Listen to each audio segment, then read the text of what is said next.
অন্ধকার ঘরের ছায়া। রাত নেমে এসেছে পাথরপুর গ্রামে। চারদিকে নিস্তব্ধতা, মাঝে মাঝে হালকা বাতাসে গাছের পাতাগুলো কেঁপে ওঠে। দূরের কোনো কুকুর ডেকে ওঠে, তারপর আবার সব চুপ। গ্রামের শেষ প্রান্তে দাঁড়িয়ে আছে একটি পুরনো পরিত্যক্ত বাড়ি। বাড়িটির জানালাগুলো ভাঙা, দরজার রং উঠে গিয়ে কাঠগুলো পচে কালো হয়ে গেছে। বহু বছর ধরে কেউ সেখানে যায় না।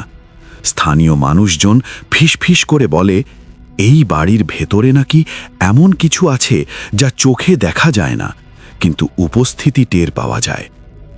শহরের এক কৌতূহলী কিশোর রিফাত এই গল্প বহুবার শুনেছে। ছোটবেলা থেকেই সে অজানাকে জানার প্রতি আকৃষ্ট।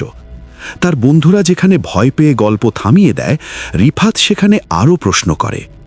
এই বাড়ির গল্প তার কাছে কেবল কল্পনা মনে হতো, যতক্ষণ না সে একদিন গ্রামের এক বৃদ্ধের কাছ থেকে একটি অদ্ভুত কথা শোনে। এই বাড়ির ছায়া নিজের ইচ্ছায় নড়ে, আর যাকে একবার পছন্দ করে তাকে ছাড়ে না। এই কথাটা রিফাতের মনে গভীর দাগ কাটে।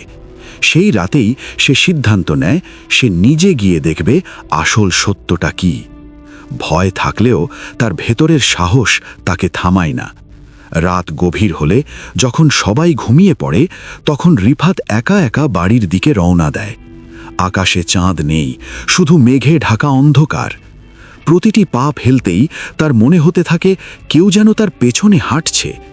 কয়েকবার সে পেছনে তাকায়, কিন্তু কিছুই দেখতে পায় না। তবুও সেই অদ্ভুত অনুভূতিটা যায় না। বাড়ির সামনে এসে দাঁড়ালে তার বুকের ভেতর ধুকপুক শুরু হয়। দরজাটা আধ খোলা, যেন কেউ তাকে ভেতরে ডাকছে। কিছুক্ষণ থেমে সে দরজার দিকে এগিয়ে যায়। হাত দিয়ে ধীরে দরজাটা ঠেলে ভেতরে ঢুকতেই এক শীতল হাওয়া তার গায়ে লাগে। দরজাটা হঠাৎ করে জোরে বন্ধ হয়ে যায়, ধপ শব্দে। রিফাত চমকে ওঠে। তার মনে হয় সে একবার বের হতে চাইলেও দরজাটা আর খুলবে না। সে পকেট থেকে টর্চ বের করার চেষ্টা করে, কিন্তু সেটি কাজ করে না। ঘরটা সম্পূর্ণ অন্ধকারে ডুবে যায়। ধীরে ধীরে তার চোখ অন্ধকারের সাথে মানিয়ে নিতে শুরু করে। তখনই সে দেয়ালের দিকে তাকিয়ে কিছু অদ্ভুত জিনিস দেখতে পায়।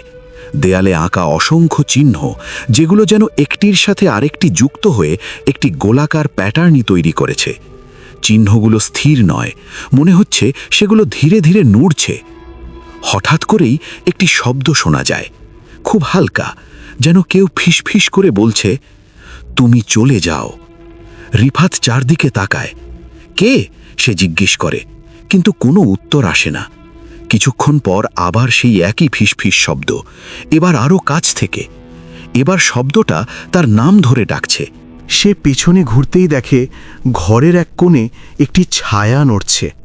প্রথমে সেটি দেয়ালের অংশ মনে হচ্ছিল, কিন্তু ধীরে ধীরে সেটি আলাদা হয়ে দাঁড়ায়। ছায়াটি লম্বা, অস্বাভাবিকভাবে লম্বা। তার কোনো মুখ নেই, কিন্তু তার উপস্থিতি এতটাই প্রবল যে রিফাতের শরীর ঠান্ডা হয়ে যায়। সে পেছাতে শুরু করে, কিন্তু প্রতিটি পা ফেলতেই তার মনে হয় সে আরও গভীরে ঢুকে যাচ্ছে। হঠাৎ করে সে লক্ষ্য করে ঘরের ভেতরে আরও অনেক ছায়া আছে, ছোট বড় বিভিন্ন আকারের। তারা কেউ দেয়ালে লেগে আছে, কেউ মেঝেতে, কেউ আবার সিলিংয়ের কোণায়। রিফাত বুঝতে পারে এই ঘরটা স্বাভাবিক কোনো জায়গা নয়। এখানে ছায়াগুলোই জীবিত, আর তারা নিজেদের মতো করে নড়ে। সবচেয়ে ভয়ঙ্কর বিষয় হলো, একটি ছায়া ধীরে ধীরে তার দিকেই এগিয়ে আসছে। সে দৌড়াতে চায়, কিন্তু হঠাৎ তার পা যেন মাটির সাথে আটকে গেছে। সে নড়তে পারছে না। তার শ্বাস দ্রুত হয়ে আসে, ঘাম তার কপাল বেয়ে নেমে আসে।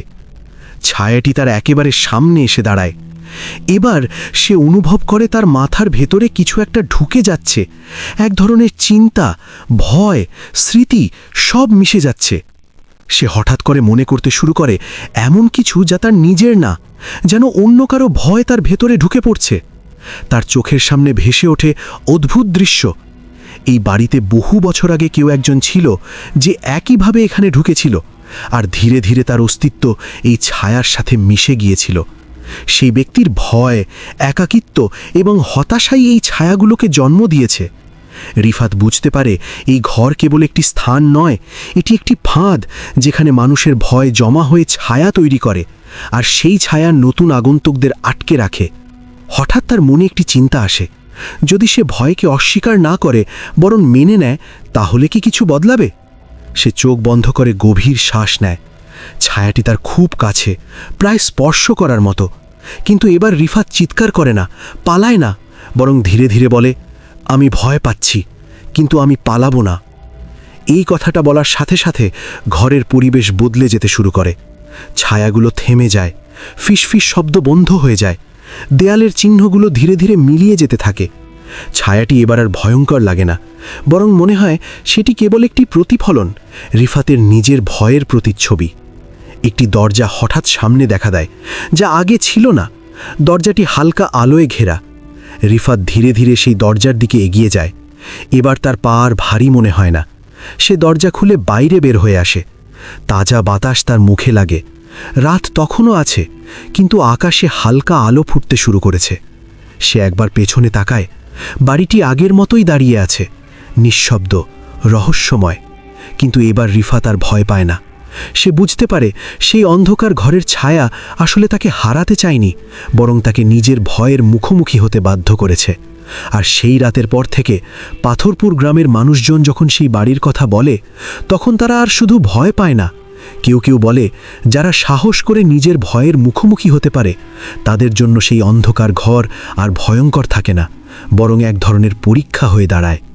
কিন্তু আজও গভীর রাতে কেউ কেউ দাবি করে, বাড়িটার ভেতরে নাকি এখনও ছায়া নড়ে, আর দরজার ফাঁক দিয়ে কেউ একজন ফিসফিস করে ডাকে, তুমি কি আবার আসবে?